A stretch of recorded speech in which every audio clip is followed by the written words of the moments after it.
This is the all-new Mazda CX-5. It's a very exciting time to be in the compact crossover segment with so new vehicles coming to market.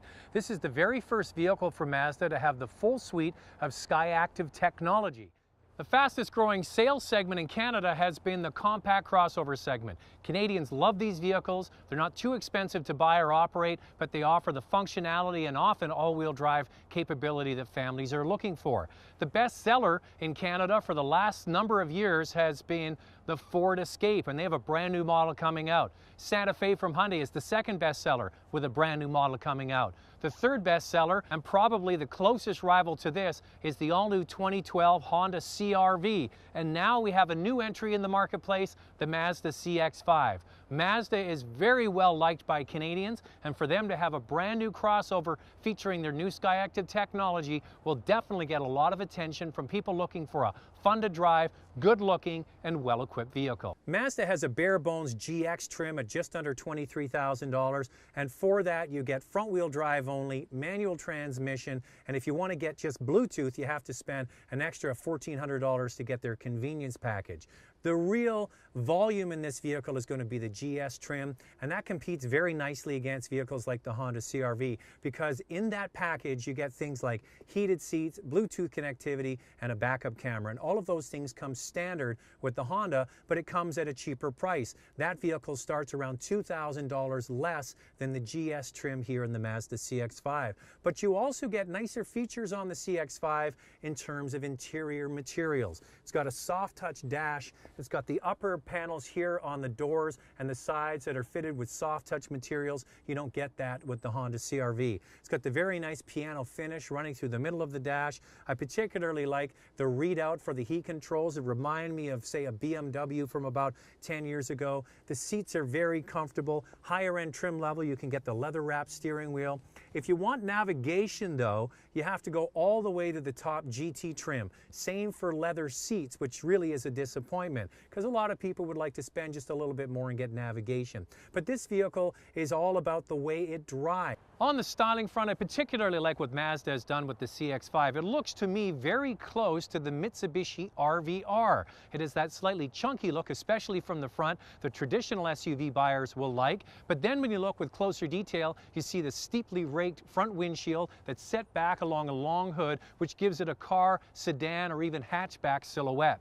This Mazda CX-5, as I mentioned, is going to be compared by many people to the new CR-V from Honda. It's a little bit smaller and it costs a little bit more, roughly $2,000 more to get the CX-5 over the Honda CR-V.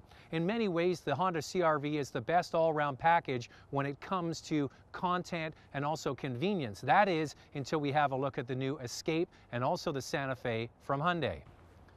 But what Mazda has with their new Skyactiv technology is a whole new suite of technology embedded in this vehicle that a lot of the other manufacturers don't have. New engine, new transmission, new lighter body, and a philosophy that goes to the driver first to make this vehicle a driver's car, add in a little zoom, and also make it a very convenient package. One big differentiator between this and the CR-V, around back, the CR-V has a standard backup camera. Sounds like a small thing, but if you have a vehicle that has this technology, it's something that you would really want. In the back, there's a fair amount of room back here, not as large as the CR-V, and you also have on the higher end trim the ability to release the back seats with the flick of a button. They fold down easily. Honda's gone one step farther. Their seats not only fold, but the bottoms flip up for extra convenience. So the simple way to describe Skyactiv with the engine is they've gone with a direct injection high compression ratio, the highest compression ratio in the business, including high-end cars like Ferraris. What they get with high compression is a better burn of the fuel, but they had to get around knocking. So what they've done is they have a special design cylinder, and also with a multi-stage injector, they're able to eliminate knocking, provide good power, good combustion, but also do it with regular gas. So you take that 2-liter direct injection 4-cylinder engine and you marry it to a new lighter body structure. The body uses much more high tensile steel, which is lighter and stronger. You marry it to an all-new 6-speed automatic transmission.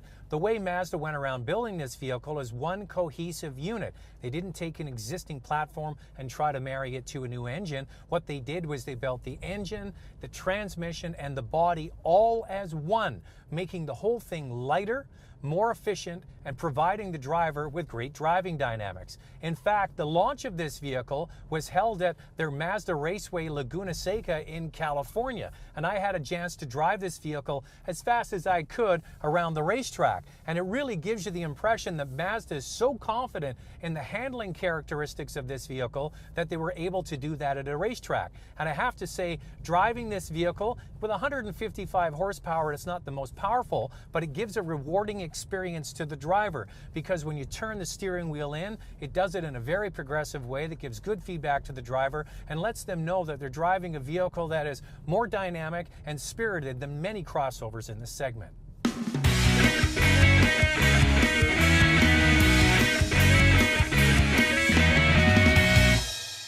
So at the end of the day, Mazda is charging a slight premium for a new technology, engine, transmission, body that goes toward making it a more efficient vehicle. It could be argued over the lifespan of maybe 6 or 7 years with a family buying this vehicle, they could save a little bit on fuel and put that towards offsetting the additional cost.